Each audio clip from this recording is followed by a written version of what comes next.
welcome back to the Damn Yankees podcast, produced by Seven Ashes Productions. This is episode 35. Today is Tuesday, February 6th. I am Megan. Matt is my brother Ryan, and over there is our baseball dummy Cliff.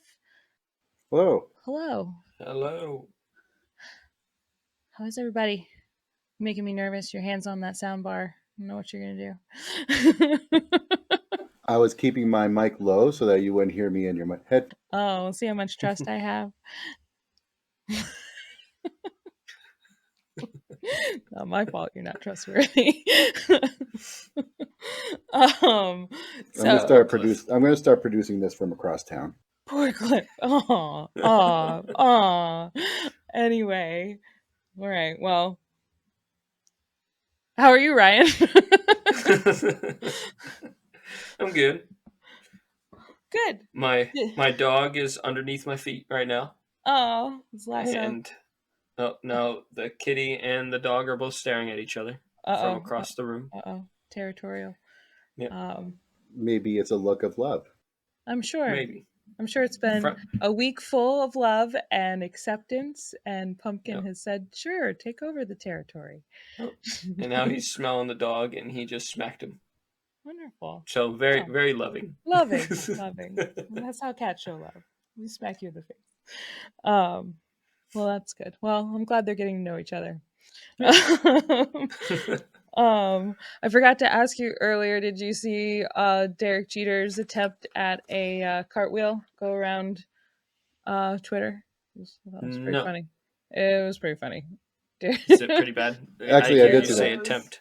Pretty bad. I mean, his hands touched the ground. That's about as far as a cartwheel. Oh, did you see it? Yeah. Oh, yeah. It was bad. I wanted to tell him, like, it's because he was leading with it because he's right-handed. I think doing the cartwheel, he thought he had to lead with his right foot. Like, no, just like you're playing, lead with your left. Showing his age. Showing his age? Oh, you look like an old man. I mean, I think he would have done that at any age, probably. Like 26-year-old Derek Jeter would have looked like a dum-dum trying to do a cartwheel on the field. That's funny. I don't know. He looked very stiff. I think seeing his Instagram as a girl dad is hilarious.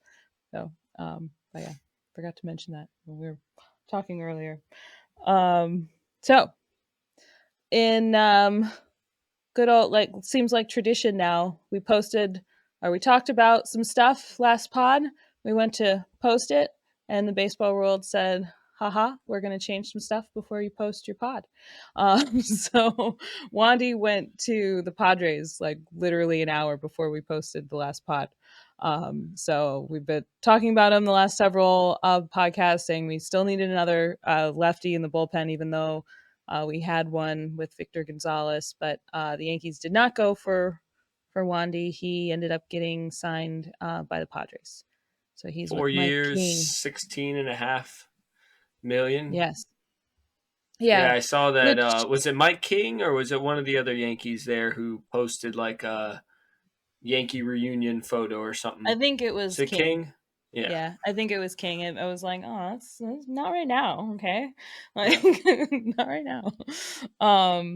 Yeah, and 4 years, 16.5 million is pretty good deal, I would think. I think you and I both thought this is odd. We're, I guess, just the number of years. I Probably think the it's the Yankees years. were. He's older, and Yeah, he's 32. They had some other things in mind, which we'll get to later. But yeah, I think that was part of it. Is just the years. 4 million to somebody who will be, I think, at the end of his deal, 36 years old, 37 years old, at the 4 million a year for a relief pitcher who's kind of been, inconsistent sometimes. I think Wandy's a really good pitcher, but I just think that was a big part of it. Yeah, I can understand not wanting to pay a 36, 37-year-old $4 million in your pen, but so who knows? But he will be missed. He was crazy, and I liked him. And he was one of those people that were just, I'm sure one of those people that if the clubhouse was having a bad day, on a losing streak or whatever, last season, that his personality that helps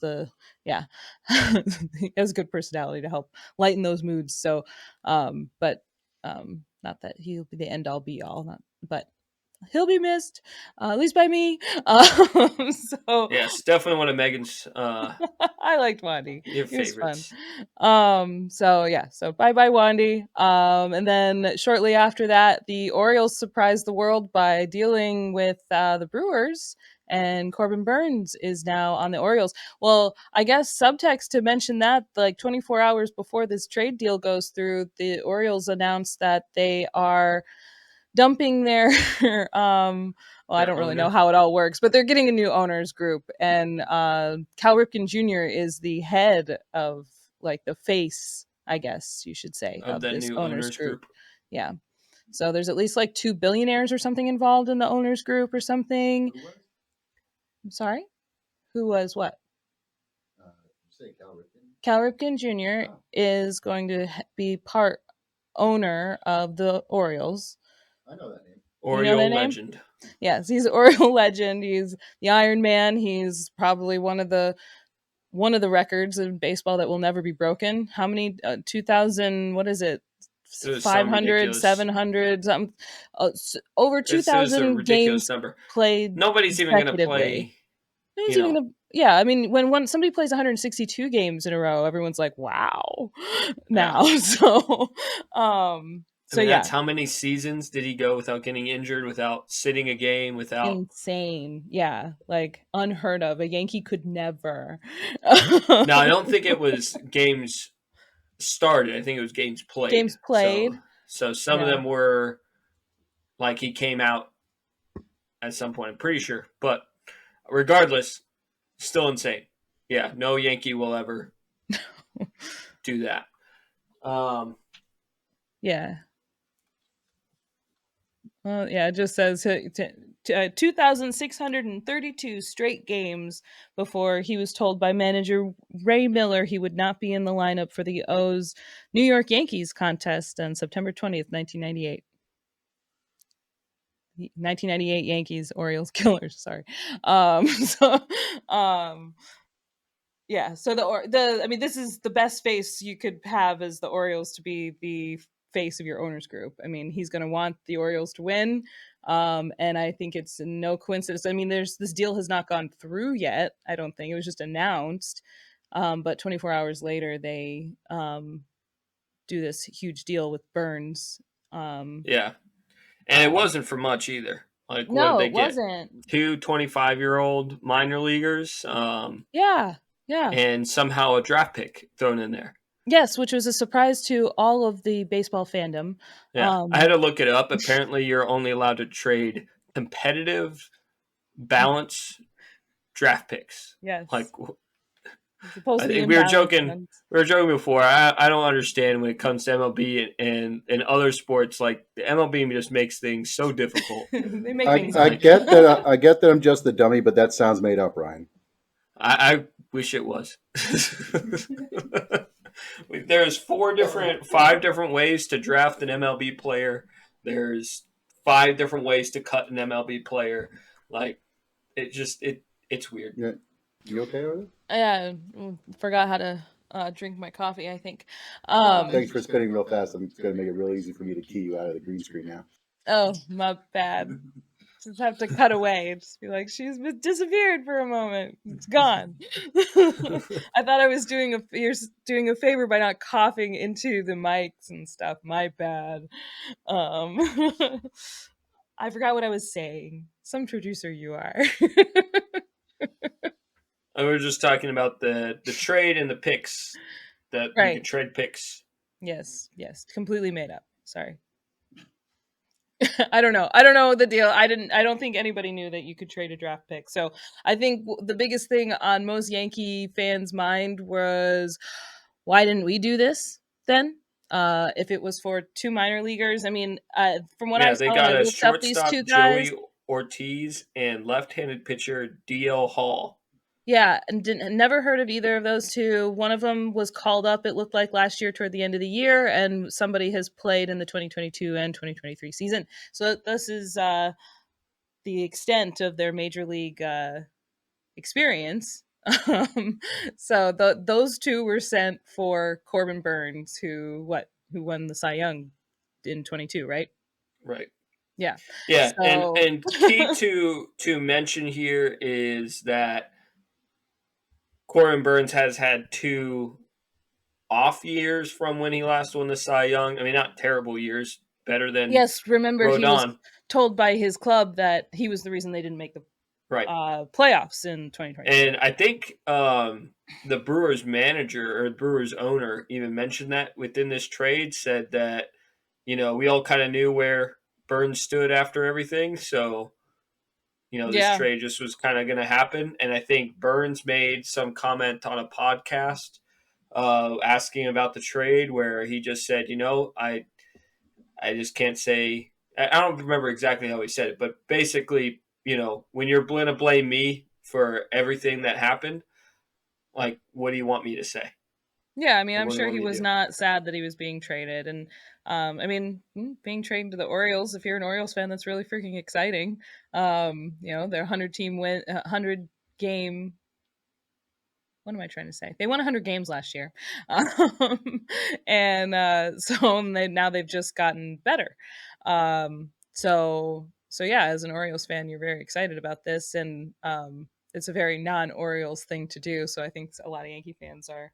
Um, Yeah, it's a little bit. Why didn't we make some of those deals? And what I was also going to say is that Burns is in his last. Yes. Um, He is a free Last agent. year, he's a free agent, and he's already kind of made some comments about how he's not.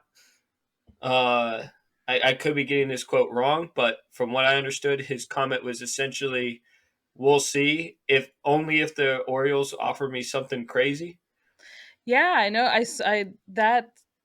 Where did you hear that comment? Was that in that podcast as well, That was or? basically his. Yeah, I think it was with. Yeah, it was the same podcast, and again, I could be wrong, but I think it was AJ Przinsky. Oh, the foul. What is it? Foul territory. That Yeah, one. I believe it was within that podcast. Gotcha. I knew that he was on. I didn't watch that one, but I knew he. Yeah. So it could be. That's crazy if he said that. Especially right before he joined the team. But I mean, yeah, I mean, he's gonna be one of the free agents on the market that people are gonna be vying for. See a Boras agent? We'll talk more about that later. I don't know. Good question. I'm trying to find the comment because if that is true, if I read that correctly, that it is an insane thing uh, to say, because basically they're saying, will you do an extension? Yeah, I mean, compare that to what Juan Soto said during his uh the press conference or whatever when when the Yankees were introducing him. They asked him, "Would you sign an extension with the Yankees?" And he says, "They know where to find me. Right. Not only if they offer something good." Which I mean, yeah, but um Yeah. And again, I could be wrong. I'm not finding it just off of quick searches. I should have done this beforehand. But yeah, if sorry, Cliff. But I mean, if that is true, if I read that correctly, if that was said in the context that I read it as, then definitely interesting. It could have also just been in the context that the Orioles, just as we talked about, are getting new management and that, something crazy could happen. yeah. But you never know when it comes to new management, new And maybe ownership. that's what he had in mind. He was like, "I know what your orders group is now, so yeah, pay me a lot. I'll stay with the Orioles." Yeah. Yeah. Yeah. Definitely not impossible. It's just definitely an interesting, Very interesting comment. Yeah. yeah. So yeah, and the reason we also say why didn't the Yankees do this besides it costing very little, we keep asking like what's up with Perazza? Where does he fit into the 2024 plans? We both thought, I know I looked it up on Fangraphs toward the end of at the end of last season or after last season was over, that Peraza had no options, but we just looked today and he has one option. So um that means if he starts the season in the minors and they call him up, they cannot send him back down. So the Yankees kind of need to figure out what to do with Peraza. It'd be smart to trade him before he's out of options, before we're backed into a corner and you either have to trade him or DFA him.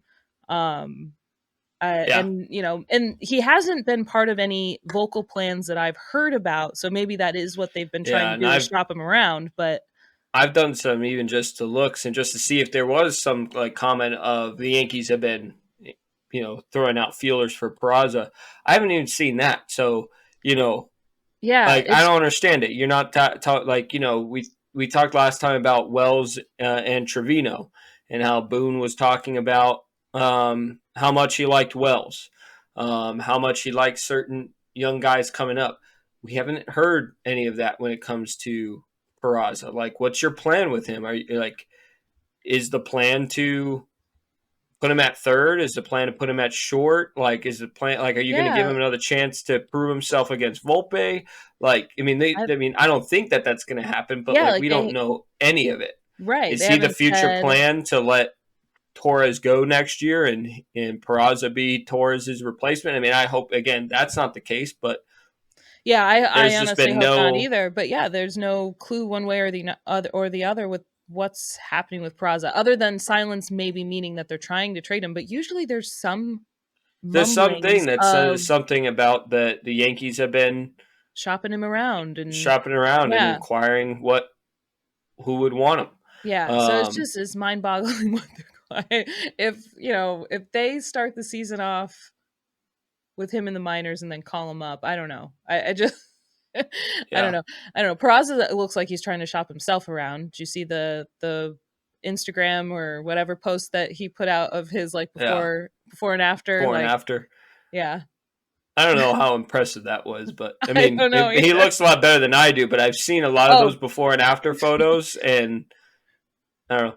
I don't know. It just looked odd. One of them he's not flexing, and the other one he is. So I feel like those are really like I guess that's the way I thought of it. Researcher in me said this is not a good. This isn't just what you want it. Yeah, and he's definitely much more in shape than I am. But the way I saw it, it looked like it was just one of those like before and after photos that you see on like a weight loss program, and one the guy's like not flexing and like pushing his gut out, and the other one he's he stood up straighter. Yeah.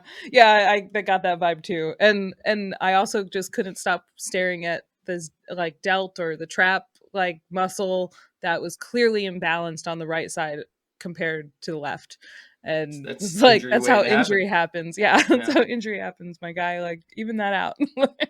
But I mean, not to make fun of Perazza too much. I just want them to know what they're doing. Like, what are we doing for Perazza's sake? Especially because the most recent rumor is that we're shopping for Gio Urshela, which I love Gio Urshela. I think we did it wrong 2 years ago. As proven by how poorly Josh Johnson did. But you signed Gio Urshela. Like, where does you're not playing Perazza because his bat didn't impress you, but you can't tell me that Gio Urshela's bat impresses you more than Perazza's does. Now, Gio Urshela is the happy fella, and he is a smiling face and a great clubhouse presence, and has very good defensive skills. Right. So. And he did well with the Yankees. Like we gave him a bat. Yes. Yes. So yeah, but he's a bench piece though. So it's like you're great if you're gonna have him, but you can't have Perazza on the team too. So I mean, and you've got Miguel Cabrera on the team as well. My God, what did my brain just do? Oswaldo Cabrera on the team. I was like, Miguel Cabrera's on the team. Wow, that's new. Brain like glitched. Waldo. This is why I don't use two names. I just call him Waldo. Waldo's on the team. You're a super utility guy. I mean, I guess maybe that doesn't completely affect it, but we already have we have a lot of people in the outfield. You've got Grisham as the backup in the outfield. Right, so you can't move Perazza to the outfield. Like, that's not an option. Oh, well, no, I'm saying, like, Waldo is also your backup for the outfield and the infield. And, and so now you're throwing Gio in the mix. And, so we can't have 4 backup guys, I guess is what I'm saying. And because you're usually going to be carrying, you have to have a backup or, you have to have catcher on the bench. Yeah. Ooh, I need my brain to restart, I think. Yeah, Frying. We don't have IKF anymore. That could be a potential catcher on the bench. Right, and So play yeah, all the positions. Oh man, yeah, we don't have our. yeah. I mean, as of right now, the bench is essentially Perazza, Cabrera, uh, and Grisham, with obviously Trevino or So Wells, Wells or whoever's Trevino, not whoever. catching. Yeah, So yeah, I don't know what they're gonna do if Gio comes along. Which again, I love Gio. Do something with Perazza. We've been saying it for over a year now, like that something needs to be done with Perazza, and it's mind boggling to me that nothing has happened to him. yeah. So Yeah, so I don't know. Yeah, hopefully we see some sort of plan, I guess, come to light in the next week or so before everybody starts reporting to spring training. I guess though that does offer with this big move from that the Orioles made. There's been a lot of feelings on Twitter that the Orioles are better than the Yankees. What are your thoughts on that? I guess. yeah, it's interesting because one, I saw a analytics team post um, their projections, their sims for this year, and they projected the Yankees to be the number one team Oh, I in saw the that was a East. Percoda or something, or Yeah, yeah. and that the Orioles would be number three. Now, one of the things That's too is that a interesting. lot of people thought that the Orioles played well above their weight class last year, but I think it's weird to assume that coming off it's weird to assume just that the Yankees should be the number one team when they were the number four team, barely above 500, and the Orioles won 100 games. Now, they both won the same number of postseason games, so I'll keep, That's true. you know, I want to point that Get out. that in there. Yeah. Yeah. But, so it's hard to say. I mean, bringing in Corbin Burns, you look at that rotation that the Orioles have, and it is a very impressive rotation. Mixed with now a veteran Cy Young winner into a group of guys who are mostly young. I mean, I think you got John Means in there. You got Grayson. Um, Ruxman or whatever. What's his yeah, name? The catcher. yes, Rushman, the catcher, and then He's like, Henderson, the third baseman. yes, yeah. Um, so you got like a really good group of young guys as a whole team, but even that rotation, like if they continue to do what they did last year, adding in Burns, Yeah. I mean, Right. there's argument that Burns has been playing like crap. Hey, I say playing like crap, but he hasn't playing Cy Young level the way he did when he won the Cy Young. Now that he's playing with a team who wanted him, is that going to be That was going to a be my different question. Like, Burns? if I were an Orioles fan, I'd say, well, he didn't want to be in Milwaukee, and now he's got to, change of scenery, fresh start. So maybe that Right. changes. And I did Yeah. find the comment finally. It was basically that he said everybody knows my feelings about wanting to be test free agency. And so Okay. unless something crazy happens before then, we'll see. Some kind of Bobby Witt Jr. kind of extension is what he's looking for. Yeah, Bobby Witt Jr. signed on a massive deal, or 11 it years, blew 288 something crazy. million. Yeah. Yeah, it blew the Orioles' previous franchise record by right. several hundred million. Yeah, it was a huge It was deal. over 100 million. I'm pretty 11 sure years. These long Yeah. contracts, we're gonna see over the next few years what happens to them, I guess. Well, but and his at long least contracts makes sense. He's a young guy. He is very He's young. It's 24, 25? But yeah, 11 years as an athlete is a long. long time. I mean, there's a reason that people, give you kudos in the baseball world if you reach 10 years of service time. And Yeah. so they believe in him. Yeah. I mean, he's Bobby Witt Jr., so I'm sorry to derail everything, but yeah. Yeah, five tool kind of guy. But and so that does make sense when it comes to Burns. But as far as their rotation, it's very good. Again, the Yankees' rotation can be good, but there's a lot of ifs there, and that's the scary part. I mean, you got Cole, who we know what he's about. Yeah. We know Stroman. Stroman's not going to be an ace Right. Yeah, he's not going to be a Cole, but I think that he's pretty consistent. I'm hoping that stays the same, but I don't think he's as big of a question mark. But your question marks rest in Rodon and Cortez because these two guys are they're supposed to, like Rodon was supposed to be our number 2 guy. He's the guy we spent all the money on last year, gave all the years to. Cortez, he had a really good 2022. Yeah, and then injury plague 23, and yeah, I mean, we're gonna depending on both of them to come back and have to pitch to what they should be in order for us to have a decent rotation. I think Otherwise, bringing in we're Soto and bringing in some of these other pieces that we brought in, which we'll talk about another one here in a minute. I think all those pieces, the Yankees have the potential to be a lot better, but Burns coming into that lineup, just as our own manager said, it's a bit scary. It's a little bit scary. It's a little concerning. It's a little concerning. Yeah. I mean, good news is the Yankees have the 2 best hitters in the American League on their team.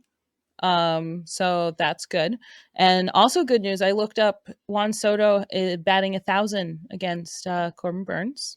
There you go. He's gonna never get out against Corbin Burns. There we go. He is That's 1 for 1. Yeah, he is 1 for 1 with a double against Corbin Burns. Don't look up Aaron Judge's stats; those don't matter right now. I think he's like over 3. It's nothing crazy. Yeah, but we only played 1 game, and he pretty much shut us out through 8 innings. Yeah, exactly. So then that's that game. So, so anyway, Juan Soto is batting 1,000 against Corbin Burns. So, I mean, in all facetiousness aside, we do have the 2 best hitters in the American League on the Yankees, and so that does help us. And I think the Orioles are so scared of us. Yeah. Yes. And I think that's what is scary. But if I'm just going to be a Yankee fan for a second, the Orioles are so scared of the Yankees that they pushed their wall back in left field. They did do that. They were scared of. Funny enough, they were scared of Torres more than anything else. Yeah, Torres and Judge too. Like I think even Judge said there were a few of those home runs I'd have had last year that were out there. But anyway, so I mean, yes, in all seriousness, I think the Orioles are a huge threat. Obviously, one of their pitchers is down this year. Is it Bautista? Is that who it is? The Tommy John or something? Felix. Yes, Felix. Yep. So, but they're scary. So the Yankees need to respond. The Yankees did respond a little bit. I don't know. This is probably not a response. They needed to get something for their bullpen anyway. We've been talking about it. They ended up trading for Caleb Ferguson. They got him from the Dodgers, and they sent Matt Gage and another low-level right-handed pitcher. Matt Gage was a left-handed pitcher that we kind of mentioned on the last pod as possibly a sign Wandy might not be coming back because he was the second lefty in the bullpen, and but we also just picked him up off of waivers. And they just sent him and got Caleb Ferguson, who I'm not as familiar with, but as you look up his stats, when you look it up, pitcher. I think he's a little bit better version of Wandy. From what I've seen, he's a little bit of a side armor or 3/4 pitcher, which doesn't matter too much, but just a unique pitching style, that he has. But outside of that, he's definitely an upgrade. Obviously, an upgrade from Matt Gage. I mean, Matt Gage. Yeah. When we mentioned him being in there for a potential sign of Wandy not coming, it was more of like just saying he's a left-handed pitcher who might just be there as a. Well, yeah, he was the second lefty after Victor Gonzalez, so it just felt like, okay, well then they probably don't need 3 lefties in the bullpen. Yeah. So, yeah. And he was kind of just like I don't know. To me, he was the guy there that if they couldn't get Wandy to agree to come down on the deal, then we have this him. Guy. Yeah, he's the depth to the other one. Yeah. Yeah. And then, I think moving is one of those deals when it comes to the Yankees that when they make it, it's like, why can't we do this more often? I mean, this is such a great trade. This is the quote unquote cash god trade. I mean, Cashman picks up Matt Gage off waivers from the Astros, so you pick him up, got him for free, and then he sends him with some low-level right-handed pitcher off to the Yeah, Dodgers. 19-year-old. Yeah, 19-year-old, not even in low A yet, whatever rookie league it's called. It's so far down there you don't even understand what it is anymore. I think he was pitching in the same league that a certain Toronto pitcher was pitching in. I think. Right. Yes. The one that only tires have pressure, I think is his. Yeah, something about that. So yes, I think he might have pitched in a game against them. I don't know, but yeah, down there. So that's a great deal, and it's a good deal for the Dodgers too. They had to make space for their signing because they signed Brazier, right? Or yes, they're planning to. They're planning to sign Brazier. Confirmed or not, but. Gotcha. I knew that part of the reason the Dodgers were looking to move Caleb Ferguson was because they needed to make some roster space. So it helped them out too, I guess. But and what is noteworthy, I think I saw in 22. So in 2023, he had a little bit of a higher ERA, but in 22, his ERA is like one point something. And I think he pitched more in that. Yeah, so I think he pitched more, and so it seems like a good Matt Blake redemption piece. He can fix him a little bit, make him back to what he was possibly, and so maybe he's our lefty tool in the bullpen. Yeah. Yep. So the bullpen I'm happy with this move. It does feel like it's been rounded out with looking at the other, like Efros coming back, and our bullpen does seem. And now with Ryan Brazier off, I think Phil Maton, he's another guy that is off the board as well. All three guys basically that we talked about as a pivot pieces, all of them have signed in this last week. So getting Caleb Ferguson, big to mention that he's only 27 and has another year of arbitration, I believe, under his belt. So he's got another year of control with the Yankees, and then he'll be a free agent, but only at 28. So, that's a 3-year difference, a 4-year difference between him and Wandy, with slightly better stats. And the Yankees are so good at like perfecting their relief arms. Like they're too good at it kind of thing. Like they just spit them out from from their minors, and it's just like, they perfect all their relief pitchers. Our bullpen is usually not a problem as far as depth goes. Move some of that focus over to the starting pitching. Yes, and say that brings us to I mean, I think we've talked about a few times. We've gone from the season isn't a failure if we don't get Snell, but it's kind of a fail. Like our rotation has so many holes and so many question marks that it's those question marks. That's the scary part, because you know what you're going to get from Clark Schmidt. And I think he's going to improve from last year, and we saw it at the end of last year where he started off the year as this guy who couldn't pitch past the third inning, and then he found a little bit more of that groove, and he was pitching pretty well for us. I think he has a great ceiling, a great potential, but we can't count on him to be anything more than the fifth starter right now, at least. And and then like we said, Rodon and Nestor are question marks. Stroman, if he can be a strong third guy in the rotation, that's great. But that's a lot of ifs to be putting on a team that this is a year where you don't have Soto signed to right. I mean, this is our quote unquote all in year, right? This has to be all in. So go all in and go get. I think it's back to go all in and get Snell. You got to respond. They go out and get a guy who you've been claiming that was too expensive. The Orioles proved that he was not expensive. Got him for a bag of chips. And so I swear, if Cease ends up getting traded to some other team for a bag of peanuts as well, what do the Yankees think is expensive? To be fair, at least we did have a little bit of confirmation, backup confirmation from the Braves GM. Yeah, because the Braves also said nah. He was like, no, he's too expensive. And it's like, what is going on, White Sox? White Sox, yeah, that's true. I'm just saying, it would be annoying. Yeah. Oh, totally annoying. I mean, honestly, that probably does happen. It gets sent to the Padres for something dumb. And, now we're all talking about the Padres are amazing again, even though, what's on paper doesn't, what's on paper is not always what happens. They had to, amazing team last year, and didn't work. So I did look anyway, up. Funny go. enough, they were like an unlucky team according to analytics. Padres were. Yeah, they were supposed to be like a 92 win team based off of how things went, and they only won 82 games. They were one of the unluckiest teams. Well, where were the Yankees on this unluckiest list?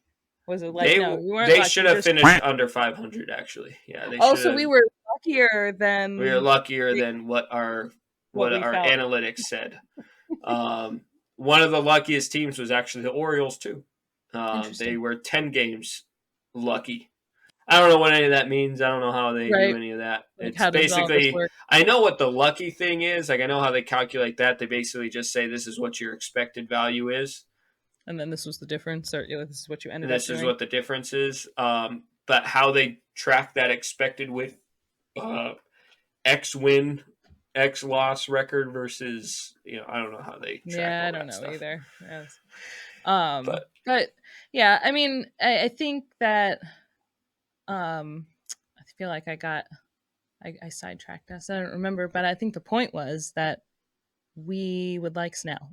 And that I think before we were talking about what I'm worried that is they'll make some sort of desperation move for Snell now, but that they are using Burns as a response. Like now it's like a knee-jerk reaction. Yeah. I really don't want that to happen.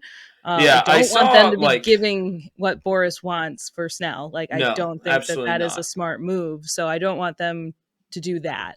Still, I do think you deal. still have to think about the fact that Soto, like I said, is unsigned next year. He should be priority number one as far as being able to re-sign him. Deals, So don't as much as this is a win now year, you got to think about Snell. I know that. I know Jake from Talking Yanks was making a lot of the similar points that we're making now, and I know a lot of time he's getting flamed a lot more and more recently for some of those takes.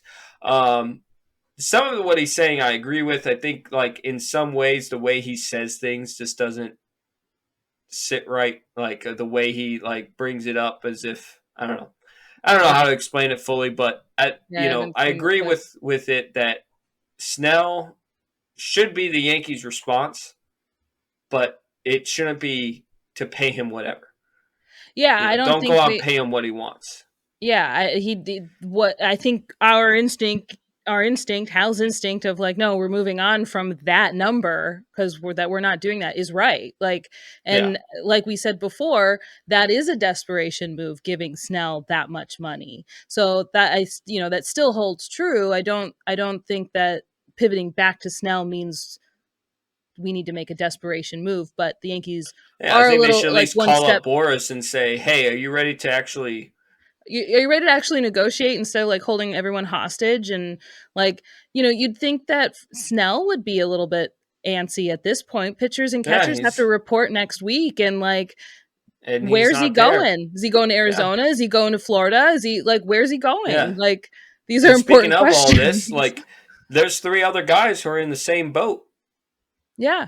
I mean, 2 of them are at least fielders, so they're they don't report they're not as competing soon against each other, but you've got Monty and Snell that are both Boras agents, both lefties, both the bigger free agents on the market, and neither have signed. I know that we just make all the points that John Boy is making. I do know this was one that he made as well, but it is interesting that they're not signed yet, and they're both Boras. And they're all Matt Chapman all Boras is agents. a Boras agent. Bellinger is a Boras agent, and they all have a very common theme amongst all 4 of them is that they're not getting offers because they're too expensive. Yeah, they're either the years are way too lengthy, and or the contract is. And for the most part, it's been both. But So it's like, so I don't understand it. I don't get where Boras also made some comment, at least in regards to Snell and Monty. I think it was just related to them. It was like sometime toward the end of January, he said, "I don't think we're going to be making any deals until the calendar flips to February." I was like, okay, well now we're a week into February. And we still don't hear anything. It's crickets with all 4 of them. Yeah. Like, I also saw another article that got posted, which I am pretty sure is a Boras shell. Like, he actually works for Boras.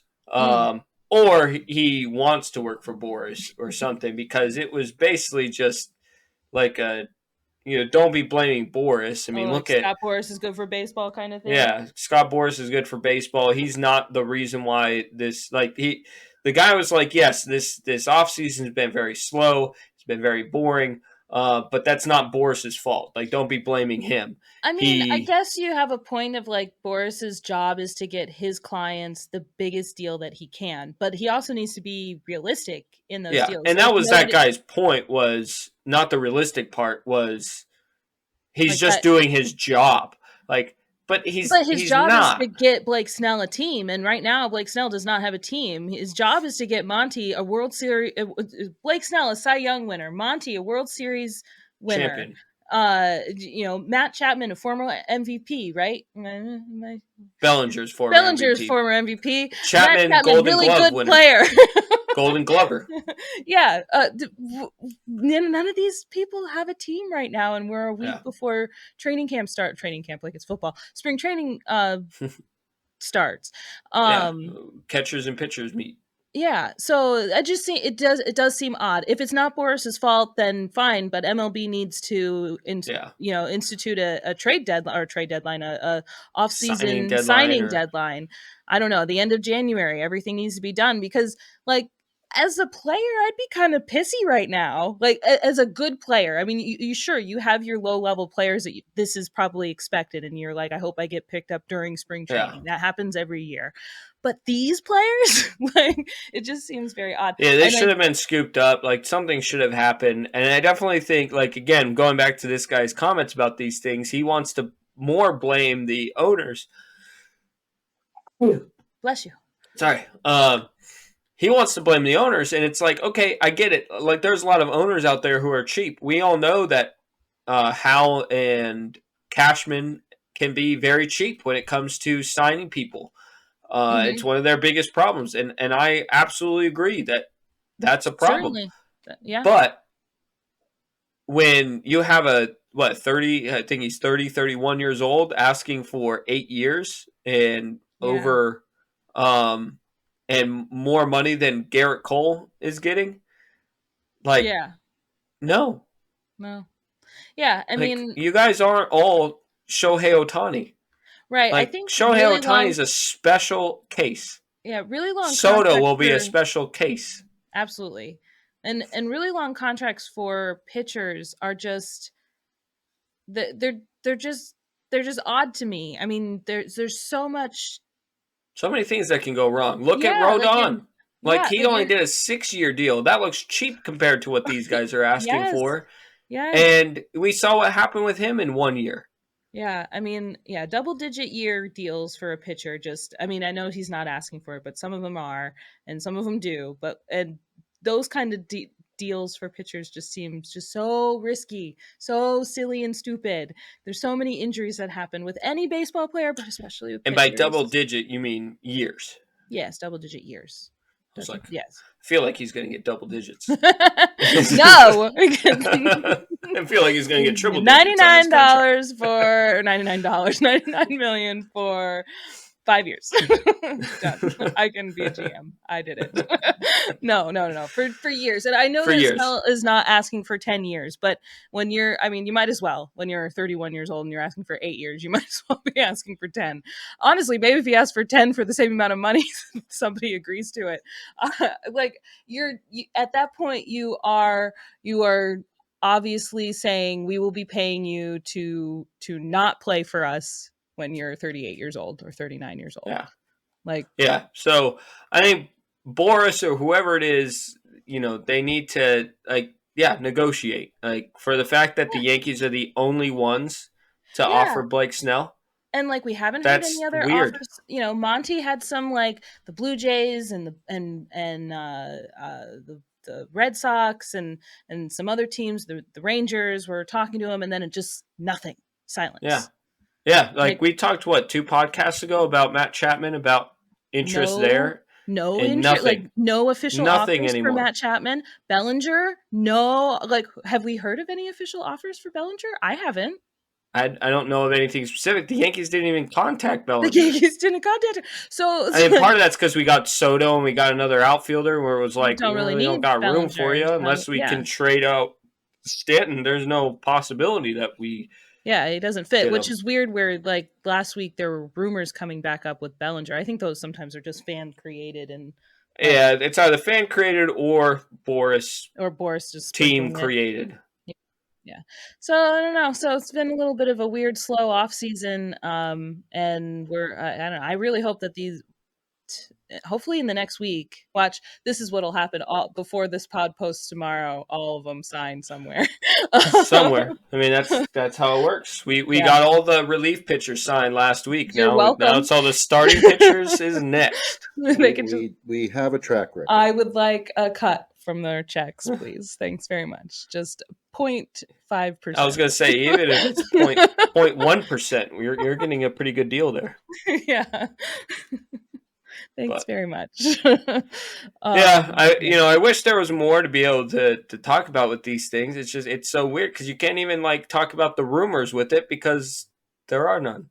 There are none. Don't hear anything. The best I could say when it comes to Snell is that CBS predicts that the Yankees, Angels, and the Giants are best fits. These are conversations that you have. Like, these are articles that you post at the beginning of off season. I was gonna say in November, not February 6th. Yeah, we have. Yeah, the first baseball game is going to start in less than 20. The first spring training baseball game is going to be played in less than 20 days, and we have 4 huge names unsigned. So and these are just the 4 huge names unsigned. There's so many others that are unsigned. Yes. Yeah. Burns is a Boras agent, by the way. I did confirm that. I feel like, and to be fair, when it comes to the Burns, to the Boras thing with all the top agents, all the top players typically are Boras. Typically, I mean, Cole's a Boras agent. I mean, there were a lot of Boras. Jeter was a Boras agent, wasn't he?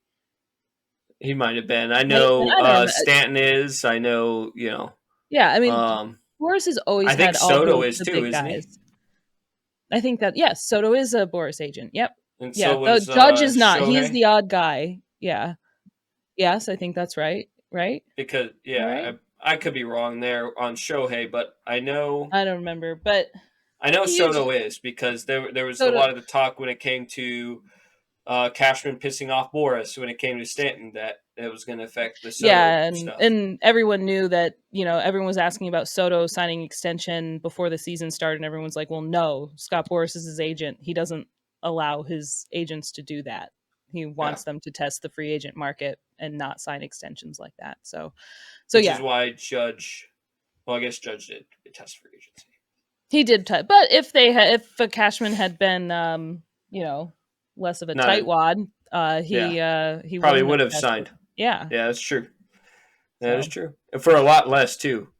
Yeah, for a lot less. Good for Judge. Good for Judge, but for a lot less. He would have signed for a lot less. What a dumbass by Cashman. What a dumbass. Yeah, cash god to dumbass in like 5 minutes.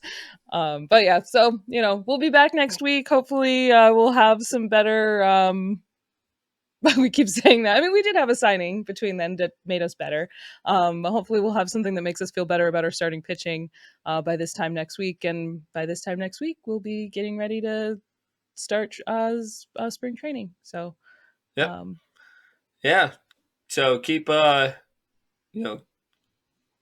keep up to date with us through Spotify or YouTube by hitting the subscribe and like buttons on these videos or audio.